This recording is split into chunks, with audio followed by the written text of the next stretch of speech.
కాకినాడ నుండి బెంగళూరుకు ఉద్యోగరీత్యా వెళ్లి జనసేన పార్టీ అధ్యక్షులు పవన్ కళ్యాణ్ మీద అభిమానంతో ఉద్యోగానికి సెలవు పెట్టి కాకినాడ పార్లమెంటు కూటమి అభ్యర్థి తంగళ్ల ఉదయ్ శ్రీనివాస్, కాకినాడ రూరల్ అసెంబ్లీ కూటమి అభ్యర్థి పంతం వెంకటేశ్వరరావు నానాజీ, కాకినాడ సిటీ అసెంబ్లీ నియోజకవర్గ ఉమ్మడి కూటమి అభ్యర్థి వనమాడి వెంకటేశ్వరరావు కొండబాబుల విజయం కోసం ప్రచారం చేశారు.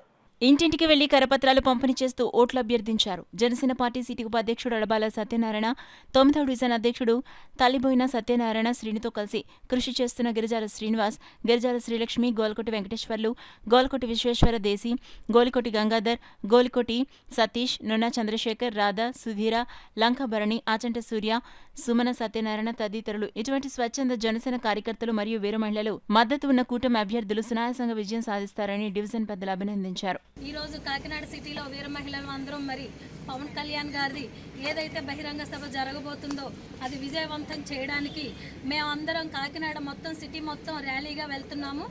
ఈ సభ బహిరంగ సభ విజయవంతం అవ్వడానికి మేమందరం మా కృషి కొద్దీ మేము పనిచేస్తున్నాం. తర్వాత ఉమ్మడిగా ఏదైతే ఉందో టీడీపీ, జనసేన, బీజేపీ 3 కలిసి ఉమ్మడిగా పోటీ చేస్తున్నాయి.